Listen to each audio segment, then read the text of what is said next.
ಚಿತ್ರದುರ್ಗದಲ್ಲಿ ಇಂದು ಮಹಾಗಣಪತಿ ಬೃಹತ್ ಶೋಭಾಯಾತ್ರೆಗೆ ಕ್ಷಣಗಣನೆ ಆರಂಭವಾಗಿದ್ದು ನಗರದಾದ್ಯಂತ ಕೇಸರಿ ಬಾವುಟಗಳು ರಾರಾಜಿಸುತ್ತಿವೆ. ಬೆಳಗ್ಗೆ 10 ಗಂಟೆಯಿಂದ ಆರಂಭವಾಗಲಿರುವ ಬೃಹತ್ ಮೆರವಣಿಗೆಗೆ ರಾಜ್ಯದ ನಾನಾ ಭಾಗಗಳಿಂದ ಲಕ್ಷಾಂತರ ಮಂದಿ ಭಕ್ತರು ಆಗಮಿಸಲಿದ್ದಾರೆ.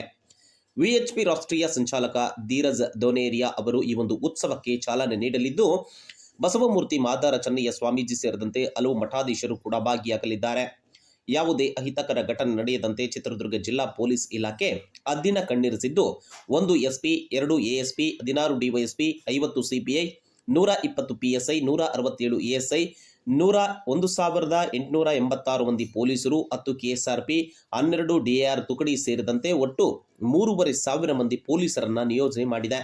ನಗರದಾದ್ಯಂತ 72 ಕಡೆಗಳಲ್ಲಿ ಖಾಸಗಿ ವಿಡಿಯೋ ಕ್ಯಾಮೆರಾಗಳನ್ನು ಅಳವಡಿಕೆ ಮಾಡಿದ್ದು, 5 ಡ್ರೋನ್ ಕ್ಯಾಮೆರಾ, 50 ಸ್ಕೈ ಸೆಂಟ್ರಿಗಳ ಮೂಲಕ ಚಿತ್ರದುರ್ಗದ ಜಿಲ್ಲಾ ಪೊಲೀಸ್ ಇಲಾಖೆ ಕಣ್ಗಾವಲನ್ನು ಇರಿಸಿದೆ ಎಂದು ಸೆಪ್ಟೆಂಬರ್ 28 ಬೆಳಗ್ಗೆ 7 ಗಂಟೆಗೆ ಚಿತ್ರದುರ್ಗದ ಜಿಲ್ಲಾ ಪೊಲೀಸ್ ಇಲಾಖೆ ಪ್ರಕಟಣೆಯ ಮೂಲಕ ತಿಳಿಸಿದೆ.